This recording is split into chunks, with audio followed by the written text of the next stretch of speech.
So very nice to see some familiar faces and also to see some new faces. Adrian was saying I haven't been here for a few months, but actually I think it's been a few years. I have been teaching online, but I stayed for the last 2 rains retreats at Newbury Buddhist Monastery, and that was when we had lockdown or semi-lockdown or whatever lockdown. So we were doing a lot of the teachings online. So it's very nice to be here with you in person.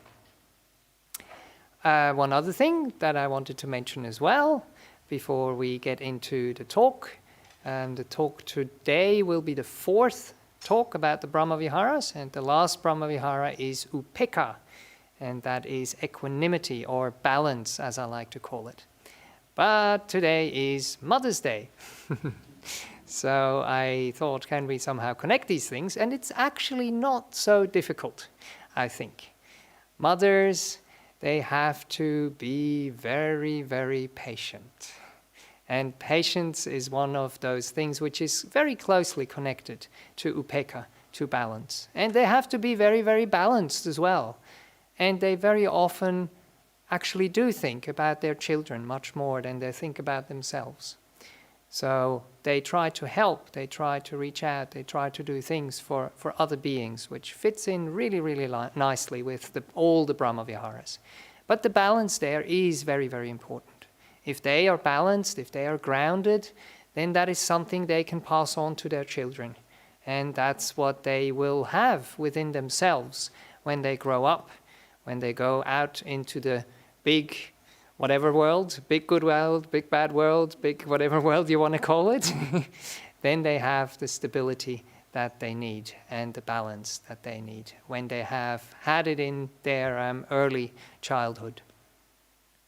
Okay, good. So I do have some slides, usually. There we go, yep.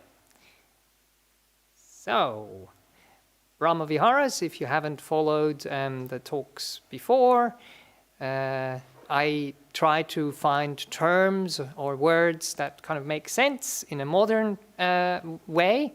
So I call them the 4 highest hangout places for the mind. So if we can hang out there, it's a really safe and good place to hang out. And I have all the 4 here. So the first one in Pali is metta, the second one is karuna, the third one is mudita, and the last one is upekkha. Again, here try to find some terms that have a bit of a meaning in modern life.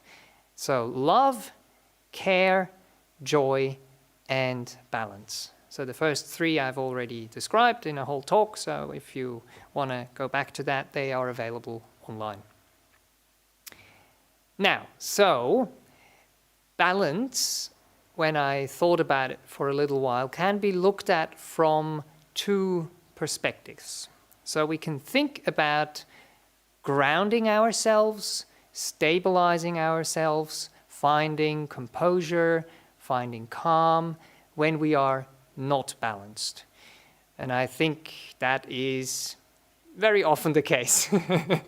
So maybe we will be talking about that part much more, but there are 2 approaches. So if you are not balanced, if you're not so grounded, that's when we try to find a way back to that groundedness, stability, and balance. But the other way, of course, is being firmly established and even-hearted, non-reactive, and then responding from that place. And of course, that is the ideal situation. So if you have a meditation practice, and that is something you can do every day. Say, for example, in the morning, where you bring up that stability and then try to maintain it as well as you can throughout the day.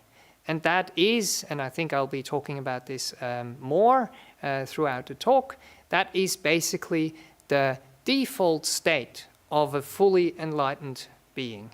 So they are firmly established, they are completely even-hearted, they have a pure mind, and they are non-reactive. So they really represent the deep upekkha to the fullest extent possible. And then they act from there.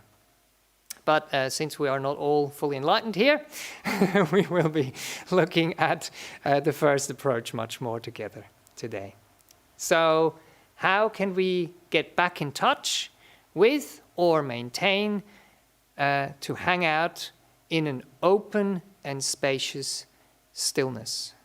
So when we are practicing balance in the right way, stillness will always be something which arises as a byproduct. And with the stillness also comes contentment. So when Ajahn Brahm teaches about upekkha, teaches about what I coin balance here, he also talks about contentment. So it's not a kind of a vegetable state where nothing is going on. There is something going on, but what is going on is very, very wholesome. And contentment can be very quiet, but it is still a mental state, so to speak. And when we have that, we're also able to be resilient. A word that gets thrown around a lot in psychology today, and I guess in Dhamma talks and everywhere as well. And that resilience actually comes from having this beautiful quality of upekkha. So, finding balance and not losing it. So, one obvious question, I guess, is what throws us off balance? And I just want to pause here for a little while so you can reflect on it a little bit. And if some people are even happy to share some of those things, I'd be happy to listen and to share it with the group so we all kind of have an understanding. It's most likely similar things that throw us off balance. Incompetence, okay. All right, yes. Yes, please. Getting lost in impulsive thoughts. Right, yes. Impulsiveness, yes, please. Anxiety, yes, that can definitely unbalance us as well. Yes, yes. Yes, please. How can we know we are off balance when we don't know what is balance? I do think we all have some moments of peace, of stillness, of feeling that things are going okay, that we feel safe. It's like balance, when you're walking. You kind of feel, okay, you're okay walking. And then when you get shaken up or when you get kind of, you stray a little bit, you kind of feel you're off. So I think we all have some kind of feeling of balance, hopefully. When things calm down, when things become still, when things are okay. And then we can kind of compare it with that. Off balance also, means, the thinking is going really strongly. The defilements, whatever our, defilements are, they're usually very strong. So that is what is active. And what is absent is the clarity, the stillness, the peace. So I think we can get a feeling for this. But please, if you have more questions about it, after I've gone through the talk, we can elaborate on it. So one of the ways, again, how we can talk about things that throw us off balance are the 4 worldly winds. Or actually the 8 worldly winds altogether, but there's 4 positive ones and 4 negative ones, or 4 we judge as positive and 4 we might judge as negative. The 8 worldly winds. They are also called the 8 worldly conditions. And I quite like to think about it like the wind.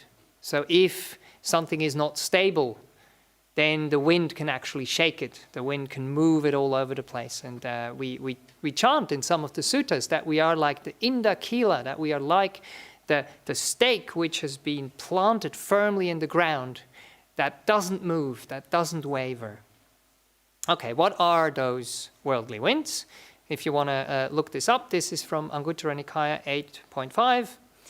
And it says, bhikkhus, the 8 worldly conditions revolve around the world, and the world revolves around the 8 worldly conditions.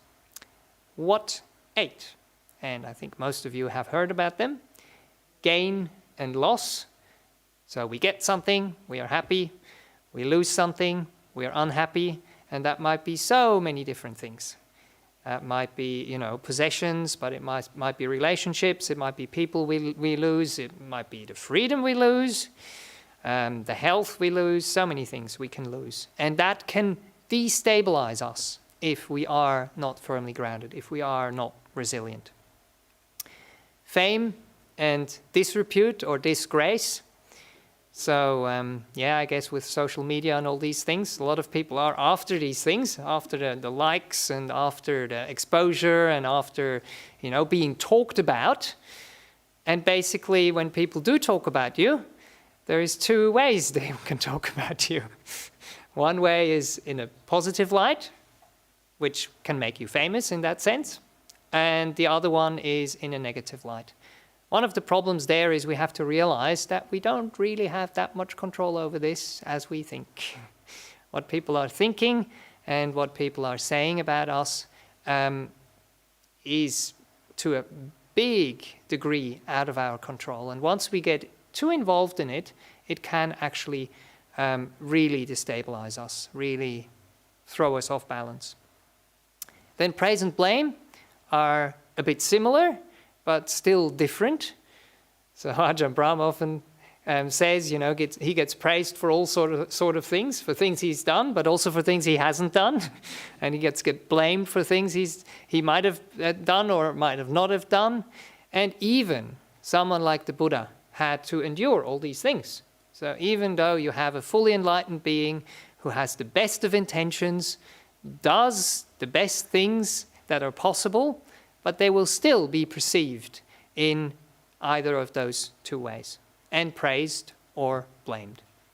And then the other one here is pleasure and pain. The Pali words there are sukha and dukkha that you might have heard about. Sweetness and bitterness, so to speak. And they come in all sorts of forms, of course, in our bodies, but also as mental states. So that's a little bit of an umbrella there, but hopefully we can go a little bit more into the mind states as well that are connected with these kind of things. There's a bit of poetry in that sutta there as well, which goes as follows. Gain and loss, fame and disgrace, praise and blame, and pleasure and pain. These qualities among people are impermanent. They are transient. They are perishable. So if we realize they're like the seasons, they come and go. One day you're famous, a couple of days later you might not be famous anymore. And then it might go up again. So it goes up and down with the pleasure and pain and all these other things as well. So what does it mean to have upekkha now? A clever and mindful person, Ajahn Sujata says clever here, knows these things and sees them as perishable, knows they are impermanent, knows they will change. And desirable things do not disturb their mind, nor are they repelled by the undesirable. And so that gives us already a little bit of an understanding there. The pushing away or the trying to pulling towards us, the repelling the undesirable, and to try and grab and keep the desirable ones, that is one of the problems there if we have a very strong reaction. Then we are actually not balanced. Then we are actually not doing the right things. So both favoring and opposing are cleared and ended. They are no more.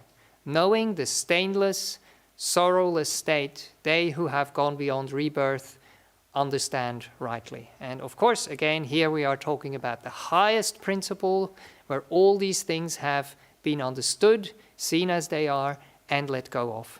And then those winds don't move us anymore. They don't move the mind anymore. They don't propel us to run around like headless chickens at times. Because when these mind states arise, like anger, for example, is one of those, we start to do things that we wouldn't do when we would be in our right minds, when we would be calm, when we would be peaceful, when we would be wise, when we would be clear. Okay, so that is from the Anguttara Nikaya 8th, number 5 there. Now, I'm borrowing something from another religion there. You might have seen this used with Christianity, and I don't know exactly which psalm it comes from, but it actually applies for this here. So to live in the world, but not to be of the world. And that actually means being in a state of upekkha when I reflected on this. And how it actually came up, or the kind of anecdote that I have around this, is when Ajahn Brahm was teaching us at Bodhinyana Monastery. Usually when you come to ordain in Perth, you get 2 years of training during the Rains Retreat. And one of those trainings, Ajahn Brahm usually goes through the word of the Buddha, and the other one, he goes through a set of suttas. And in one of those sessions, he was explaining to us that very often the way he perceives, the way he feels, the way he sees the world is barely touching, is barely overlapping with how other people see the world, how they perceive the world. And that basically kind of tied into this statement for me. So it really depends how we are perceiving things. We live in the same world. We experience the same worldly winds. We experience the same emotions that go through our minds. But how we perceive and how we respond, that is actually the crucial part. So now I would like to go through a few visualizations. So it's like the similes that are often used in the suttas, which hopefully help us to get a bit more of a deeper understanding what upekkha, what balance is like, and to get a feeling as well. I usually try to evoke a feeling in people with these kind of things. And I think the Buddha tries to do the same thing when he has similes. They're not all from the suttas, but I think they are still useful. So the first one here is the firmly rooted tree. So we talked about resilience, and when I think about resilience, I very, very often take this picture of the tree. So the tree has a firm trunk, is firmly rooted in the ground, but still has the flexibility in the leaves and in the branches to adapt and sway in the wind and to not be broken by it.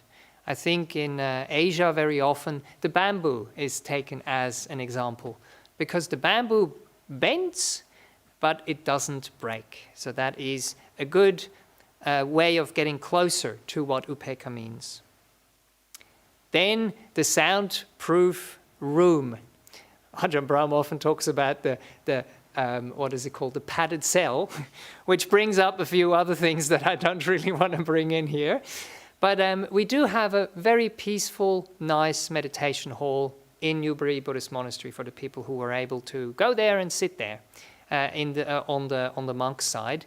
And it is so nice and peaceful because it is well insulated, the room, but it also has sound panels. So basically upekkha is like the sound panels. So if a sound comes, it gets absorbed by the sound panel and it becomes quiet and it becomes peaceful. And that is basically a very good simile for the thinking we were talking about before. So something is happening and then we create noise in our mind as a response to what has happened. And if we have like Swiss mountains from where I'm from, and it's bouncing off all those Swiss mountains backwards and forwards through the valley, you get echoes and echoes and echoes of what has actually happened. So that is when there is no upekkha. But if you would have, I don't know, a lot of forests on those mountains, or things that actually absorb the sound, soundproof the environment, then all that dies down. And it dies down by itself. We don't have to do anything. We put the soundproofing in place, and then it leads to this stillness and to this calm. And then that is another word that is often used. I just read through one of the talks that Ajahn Brahm gave about upekkha as well recently, and he talks about the silent observer there. So we are observing and we are silent. We are just listening, but we are not reacting to it. And he had this other beautiful kind of simile in there, which he raised, and he said it's like the armless observer. So you don't have any arms, so you can't mess, you can't interfere with what is happening. You are kind of stuck there. We have a pilot here with us, so we all trust the pilot when we are stuck in the plane, because we can't fly it. We are stuck in our seat, so we can observe. We can look out the window and we can, be happy about the clouds or be concerned about the smoke which comes out of the engine, but we can't do anything about it.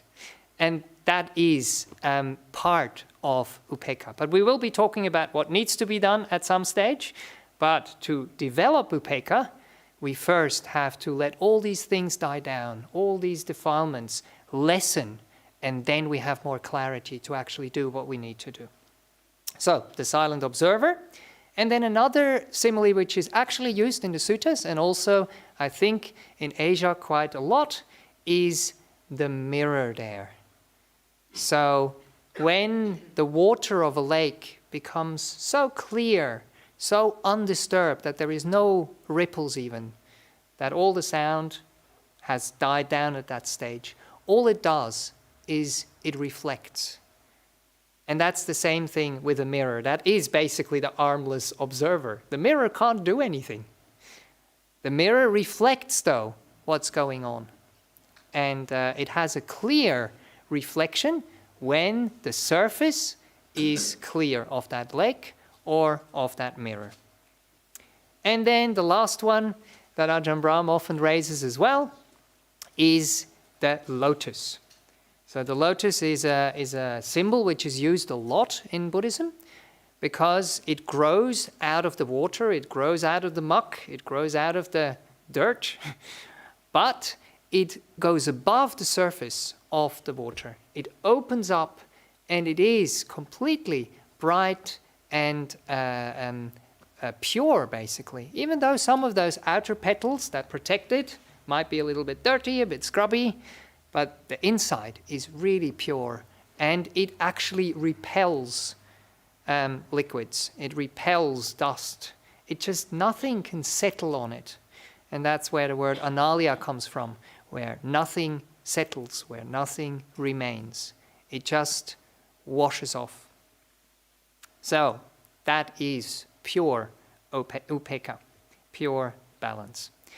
And we do have a few examples of this, and one of them is in the suttas here. So the Buddha is giving some advice to his son.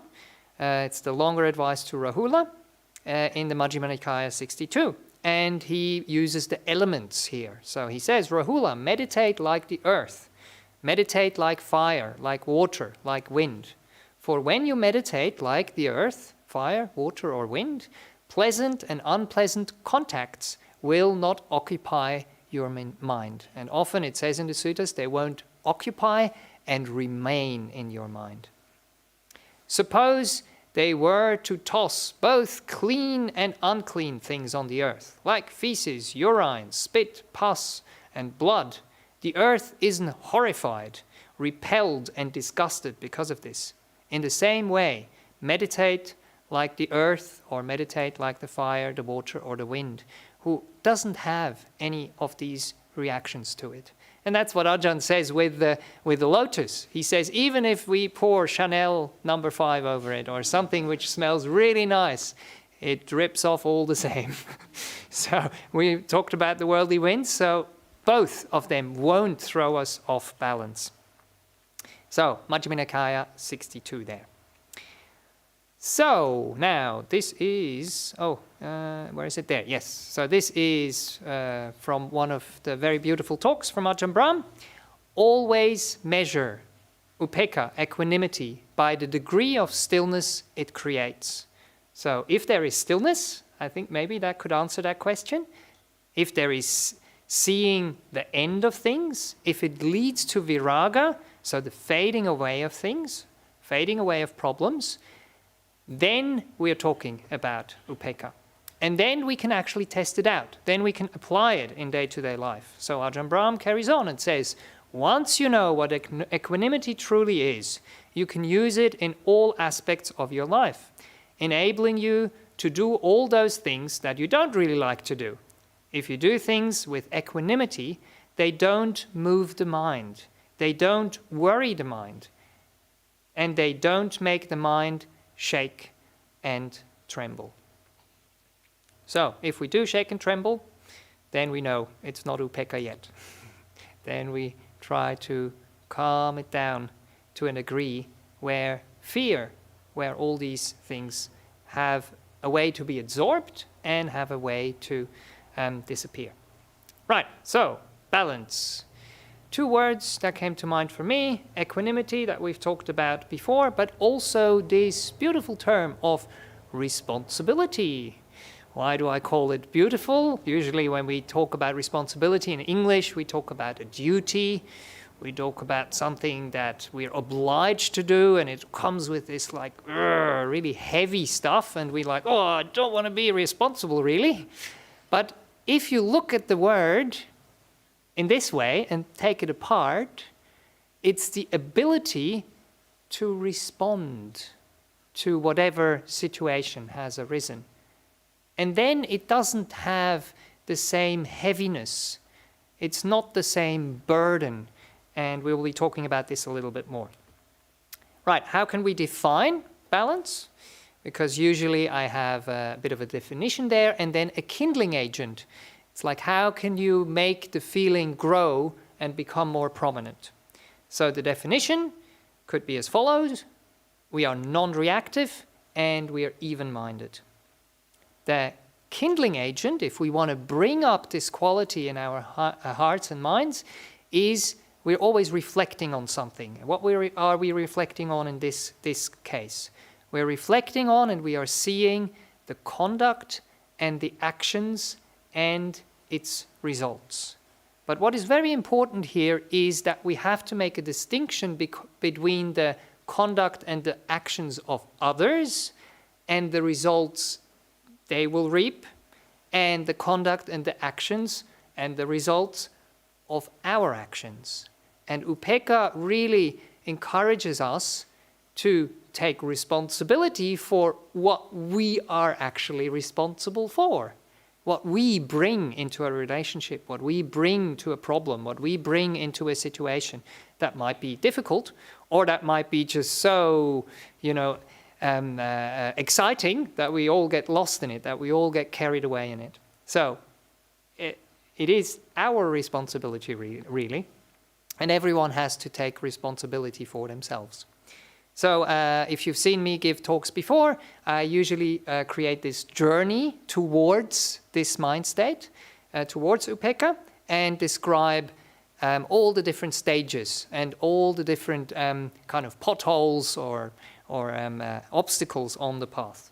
So we start off from aversion, from bias, from fear, when we are basically out of balance. So we don't like something, or we think another person, for example, is different from us, so we create this distance. We attach. We like, we want to have more of what we like, and we don't want to lose things. We identify, that is an important one. So we say, I am this kind of person. I am an angry person. I am an anxious person. And I will always be. And that doesn't agree with what we spoke about before, about the transientness, about the changeability of things. So these things change. We are anxious at times, but we are actually quite confident and certain at other times. So we are not a mind state. Mind states come and go. We have a character, but character can be changed and adapted. We can overreact to what is happening. So we can literally get carried away by things, by our thoughts, by our fears, by our reactions, if we're not careful. Lose ground, yes.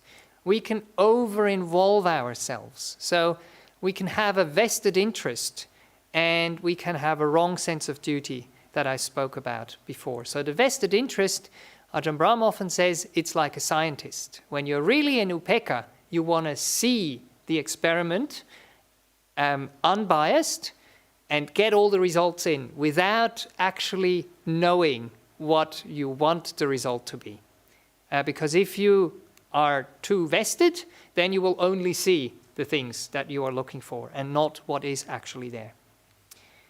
Apathy and disconnection. So we're now getting to the close enemy, they call it, something which is similar to upekkha, but not actually quite upekkha. So when we say, like the young generation would say, whatever, or when we say, I don't care, so we usually call that apodhiññāna. We sometimes call it the big W, the whatever. Indifference and boredom are close to that. So you're not interested, you are kind of numbed out by whatever is happening. And again, then we are not able to conduct the experiment. We are not interested, we are not introspective enough, we are not, there's no energy that flows into trying things out, and then we won't actually be able to resolve things. We just think that we have to bear and tolerate. There is a time for having patience, yes, but we can also do this in a way where it's not genuine, where we kind of say, yeah, I'm cool with this, I'm fine, but we're actually not. And then, of course, delusion, confusion, estrangement. So when we just relate without wisdom. And one of those things that comes up with Ajahn Chah, one of the stories about upekkha, is there was one monk and he was living in a hut and there was a bit of storms and things happening and the roof sheets started loosening and the rain started to come into his kuti and half of the kuti was wet and he didn't fix it. He was saying, I am practicing upekkha.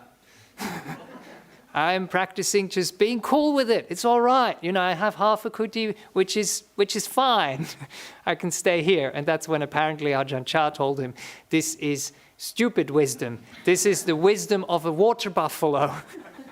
So we need to have wisdom as well. And if there is something we need to do, we do it, but we do it calmly. We do it kindly. We do it wisely.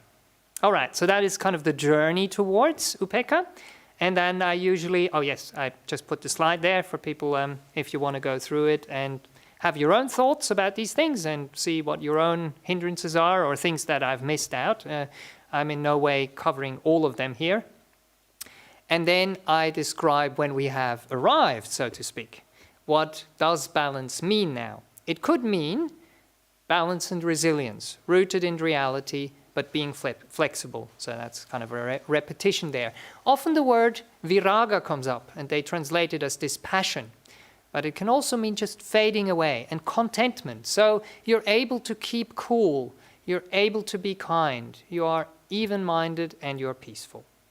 You are non-reactive. I often think about the chemical compounds sometimes. Some of them, like what was it, chloride or something, is just so reactive. Whatever it comes into contact with is just bang, boom, and big reactions happen. And other elements who have their outer layer, usually it's 8 electrons, they're full, they're complete, they don't react because they don't want to get rid of their electrons or they don't want to get more electrons, they're balanced, they're fine, they're in a good state. So we see clearly, we respond, but we don't react.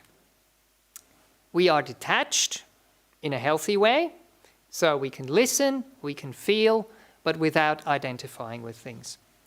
Then accountability, so we do own our own actions. We realize we are bringing some things into every relationship, into our own lives, into every situation. What are we actually doing? To take out accountability for that. So if someone comes and attacks us and really, gives it to us and says, you're the worst teacher I've ever heard teaching and, whoa, I don't understand at all what you're going on about, then If we react to that, then we are not owning our actions in a good way.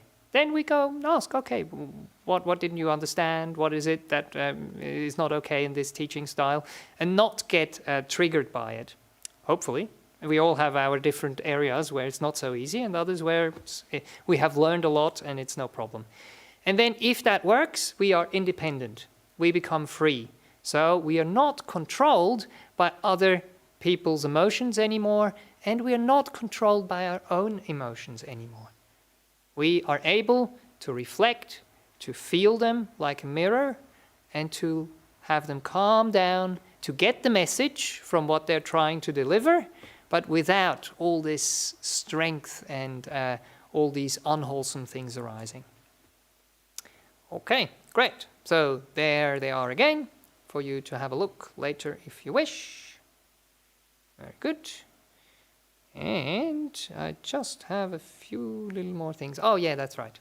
It's more of a summary that we go through. We have gone through the removing resentment suttas in the last 3 sessions. And this is the first one, which basically describes all those qualities, and we can nicely, hopefully, bring it together. So how can we remove resentment towards a person? There is 5 ways. The first one is metta, is loving kindness, to see the good in them, to focus on the good in them, and then we can overcome resentment. We can have compassion. We can see that there is like a sickness in another person and we wish to alleviate that sickness, to help them with that sickness, instead of making their lives more difficult. We can have equanimity that we talked about, upekkha, towards that person. But also, if it's necessary, we can not attend to that person. We can disengage from that person. And that's sometimes which has to happen. If something is really unwholesome, we get into a situation when we realize, I don't have stability here at all, and if I remain in the same place, it's not going to end well. So we have to pull ourselves back. We still have kindness, we still have compassion, but we have it from a distance, so to speak. We protect ourselves. We protect the other person. We get into a good mind state again, and then we act from there. And then this is the beautiful description of karma here. One should apply the idea of ownership of karma, ownership of action, to the person one resents. This venerable one, here we think about another monk in this sutta, is the owner of his actions, the heir of his actions. The actions, he has actions as his origin, actions as his relative, actions as his result. He will be the heir of any actions he does, good or bad. In this way, one should remove resentment towards that person. So these are the 5 ways that are described in the suttas. But I am seeing time has already moved on. So here we just have them: love, care, balance, not paying attention, and then applying the ownership of karma. I think maybe I'll leave it at that. And we can maybe just close our eyes and do a short meditation together and just reflect on what it could mean in our own lives if we come into a situation that is difficult and it is connected with another person that comes to us, a work colleague, a child, family member, whatever it might be. And then we usually have, for the Brahmaviharas, we have mantras that can help us to evoke this feeling in us. And Christine Neff offers this one. Everyone is on their own life's journey. I have my life, other people have their lives. We are connected, but we are not responsible for someone else's life, for someone else's actions. I'm not the cause of this person's suffering, nor is it entirely in my power to make it go away. Whatever the difficulty, whatever the situation might be. We have some influence, but we often overestimate how much power or control we actually do have.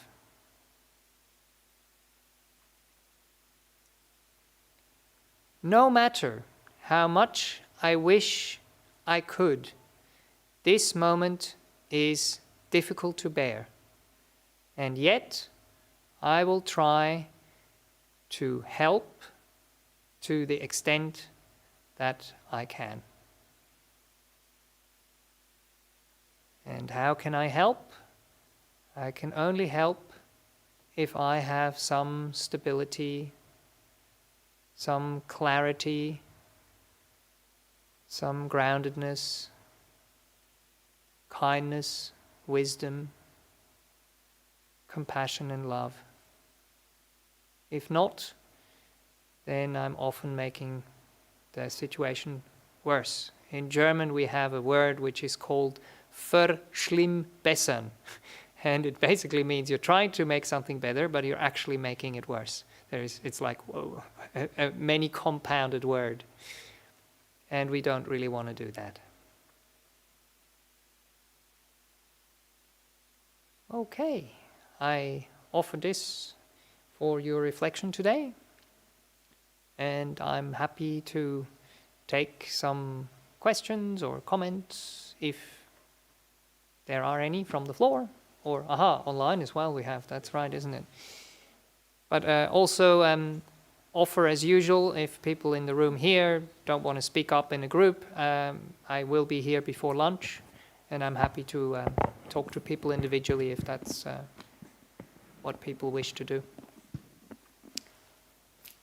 Just to be fair, we're going to be alternating between the Sure. The physical audience and the online audience. Yes, good, yep, So that's physical good. Audience first. So we get a good distribution, yes? Because some people from overseas, sometimes, they get up at, I don't know, what time, because of the time zone, to listen to the live talk. Okay, anyone from here? Yes, please. I think if you could use the microphone, then the people online can hear it as well. That would be great. Thank you. Hi, my name's Steve, and I'm very curious about a quality which we see in the world. It's a negative quality, and this is a quality we see in conflict, of escalation. Like, for example, we see the events in Europe, and we see they have a disagreement, but now they're escalating. The one side is now saying, we must up the scale of our response, and then the other side gets offended and we want to up the scale of our response. And as they say, maybe we'll end up with a nuclear war by the end of it. And yes, you look at the history of religion. I've been studying the history of Christian theology. Yes. And you have people with their opinions about God. One says one thing, the other one says, no, this is different. No, your picture of God is wrong. And they become even more extreme in their opposing views. They don't remain in the centre or close to the centre. When they start to escalate, they move to extreme. Yes. So what is this quality in the material man that seeks escalation in opinion, in conflict? There's always this desire in the man to propagate themselves, not just materially, but their mental qualities, that my opinion will rule the world. What is this? I think it comes from wanting to overpower someone, but not really understanding where the real power lies. So there is a power that can be used through strength, but it never solves the problem, because it always just overpowers one side, and then that other side recovers and somehow gathers more power, and then comes back and tries to overpower the other side. So it just reminds me of when I was a primary school teacher, and we would have conflicts in our classroom, and I would have a chat with the kids and would say like, okay, if something happens and someone gets angry, and then what happens, and then the bad way is that it escalates. And I said there comes a point where someone gets so angry that they hit the other person and we end up in hospital, for example. So just to kind of show them there is a certain danger if we go down that road. And is there another way to resolve it when it is at a stage where it's less volatile? And I always encourage them to, if you give in at that lower stage, whatever giving in means, I mean, I can't apply it to all those things you have brought up. But whatever that means, with being able to tolerate something, being able to have equanimity so things become still and calm down to such an extent that then wisdom can be applied, that would be the solution. But I mean, I can't give you a solution for the war, and I can't give you a solution for all these kind of things. But I think that's the direction we want to work towards. And I always just realized, yes, I can bring up a certain strength, but my strength is not strong enough to oppose the other person. So I would always stop much, much earlier in that relationship. And that would hopefully take out the wind of the sails of this whole process, building up and up and up and up and up and up. And I always reflected on morality, really. I realized the further down I get on that track, the further away morality is. It gets chucked out for whatever reasons. And we hold on to those reasons and we start to go completely against the 5 precepts, for example, or very, very basic things. Because we say, oh, now it's war. War has different rules. Well, yes, but you're still the owner of your actions. So, I don't know, does that give you something to ponder about? Yes, thank you very much. Okay, wonderful. Thank you, Ajahn. I'm always impressed as how much effort you put into these presentations, and for us to kind of visualize all of this. Thank you very much. The first question here is, Dear Ajahn, if Sukkah is a worldly wind, does that mean that focusing on it arising during meditation can cause unbalance? Thank you. It can, but there is many ways, or there's many different types of Sukkah. And that's what you start to learn in meditation. And contentment, for example, is also a type of Sukkah, but it's so much more refined, and it basically pulls you in the right direction. So the meditative joys, they can be a bit unstable making if you get too carried away by them. But if you look for the more subtle and stable ones, they are actually the vehicle into deeper meditation for you. And they start to fade away. So if you go through the whole process, upekkha is purified in the 4th jhana. And there's lots of states of happiness, piti and sukha, and all these beautiful pamoja words that are used in Pali that come up, that are used as a vehicle and then start to disappear. And even upekkha, after the 4th jhana, once you start to go into the immaterial jhanas, upekkha starts to disintegrate and starts to fall apart. But they all have their meaning and they have their purpose. So we use them as a tool, but we don't get carried away by them. So we just make sure if these things do arise, that there is not too much excitement or too much fear. Sometimes positive states can be so powerful that you think you can't bear it. You think you can't take it. but we can. we get used to it. So, yes, that is an unworldly pleasure that we're talking about in meditation. It's a mira. What was it called? Oh, I can't think of the Pali now. Anyway, but the translation is it's an unworldly happiness. Yeah. Okay. I hope that answers the question. Yes, please. Yasmin.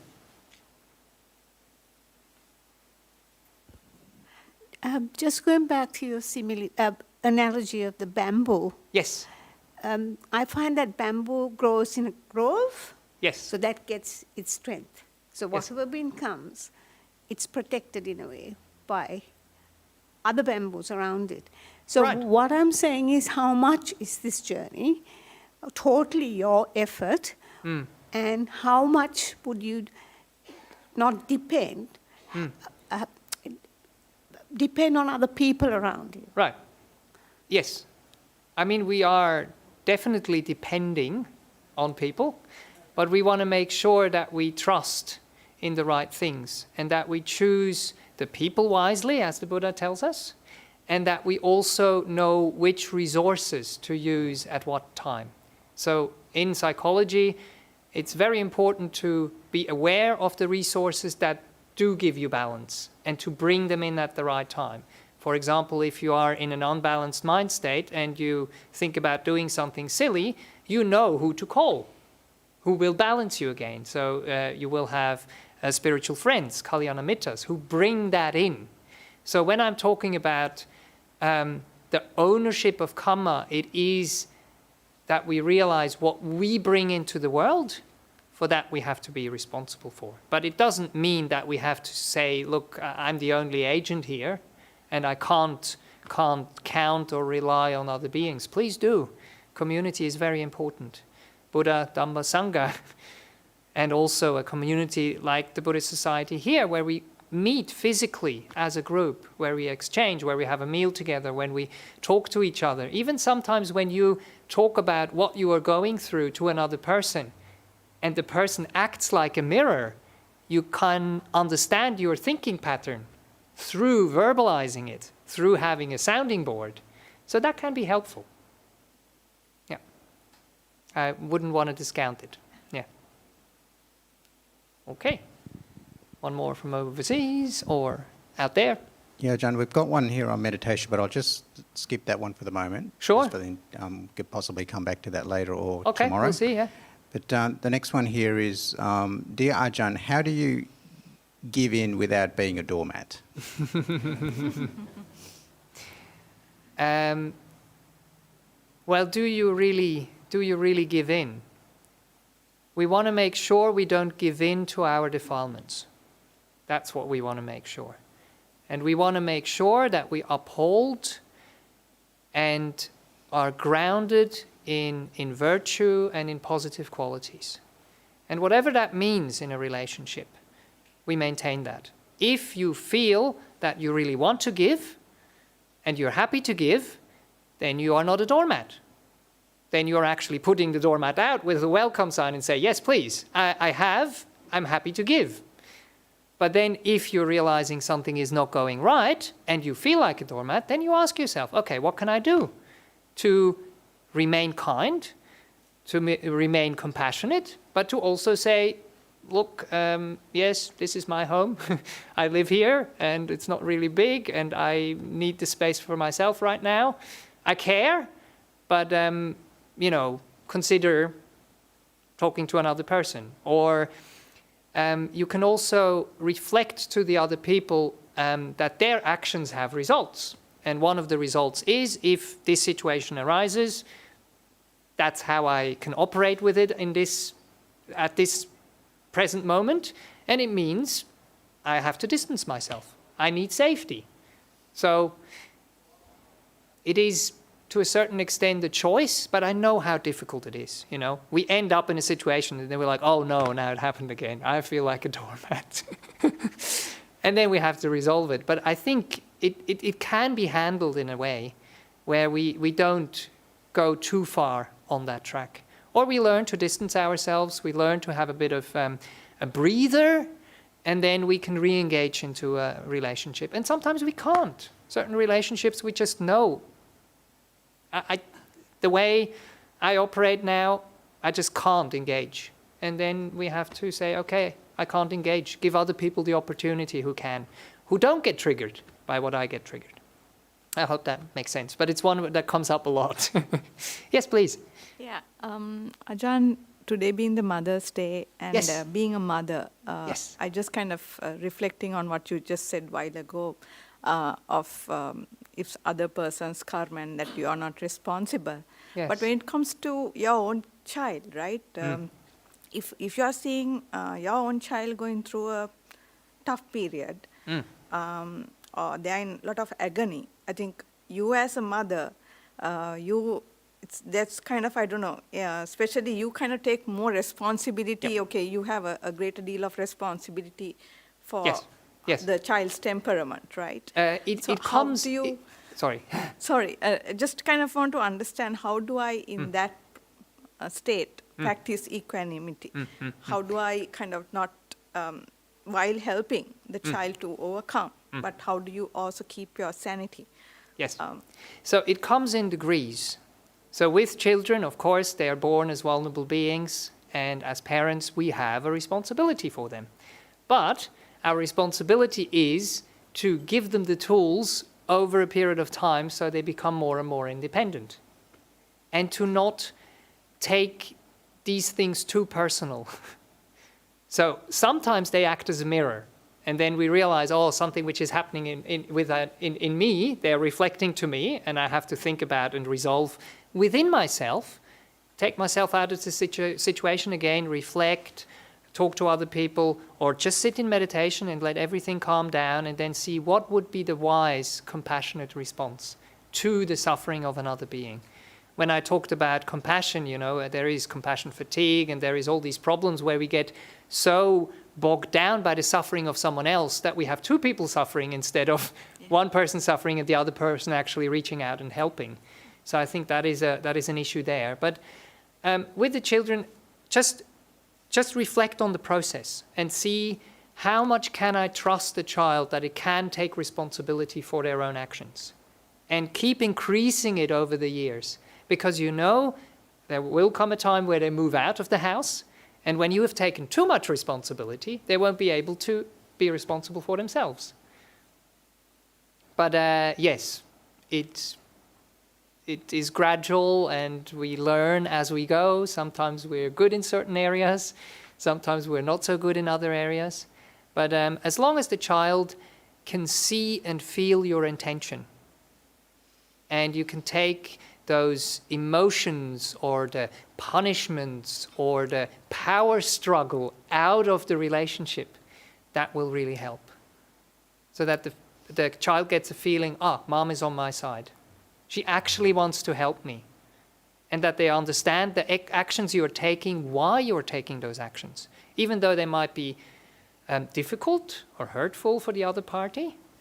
And always I feel the best thing is to involve them. To sit down and listen.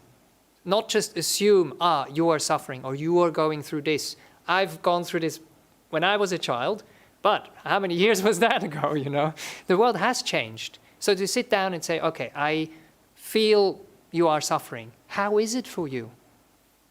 Can I help you? Rather than offering the help already or creating rules and restrictions which might not help the situation, as well as they could if the child would be on your side and involved in the whole process. But if there is situations like with a small child where they do something really dangerous, you have to get them out of the danger zone. And then you have to do something. But you get them to a safe place, and then you start resolving the problem from there. Do these things make sense? Yeah. Any follow-up, or all good? All good. Okay. Any more from here? Yes. Okay, please. Thank you for your Ajahn. engagement. Thank you, Ajahn. Beautifully illustrated talk. Really enjoyed the series.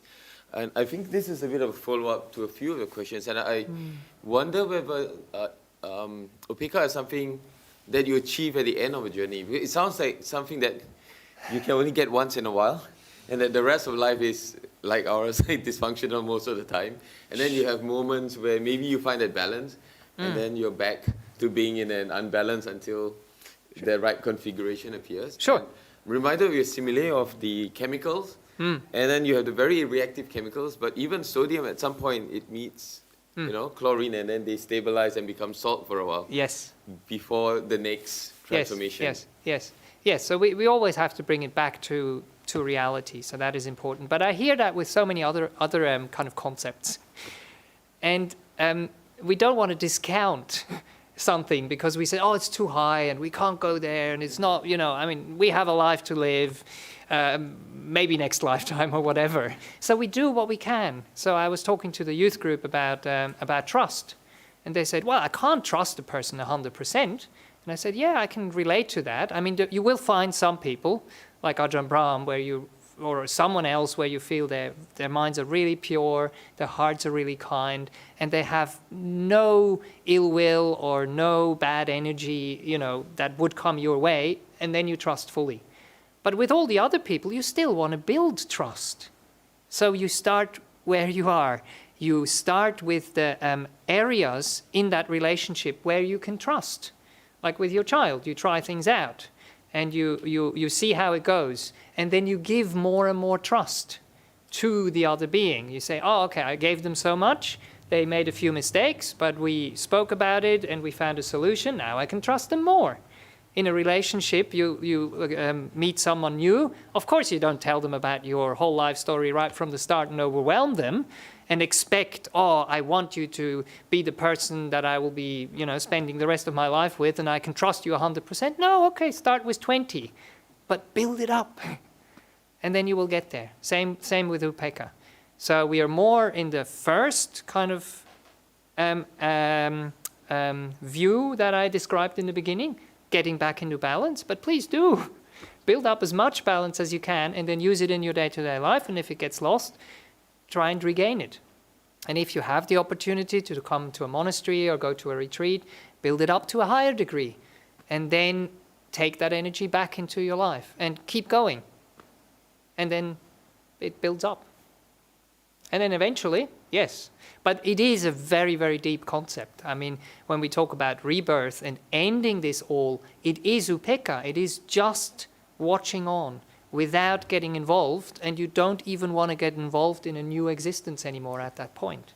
And Ajahn Brahm talks about the bus just passing by the bus stop and not seeing you because you're so motionless. So just to get the idea where it is moving.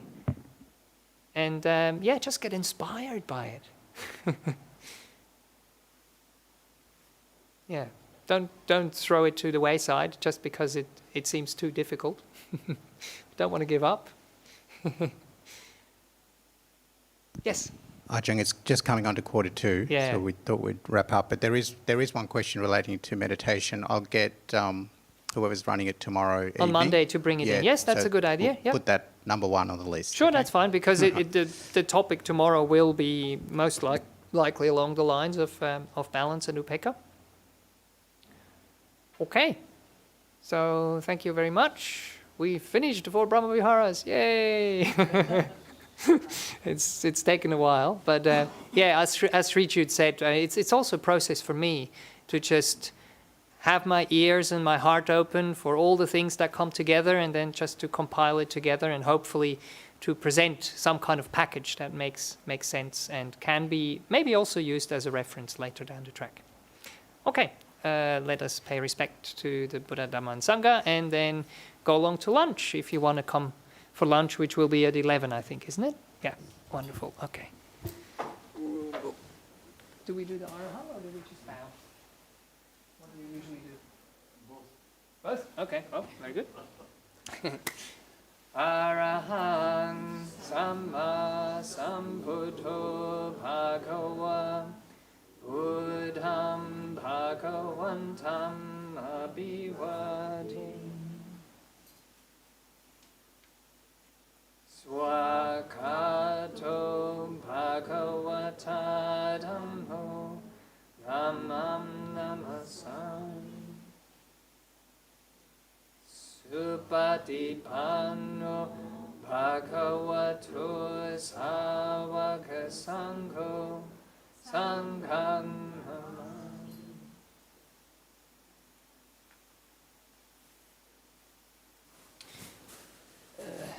Whoops.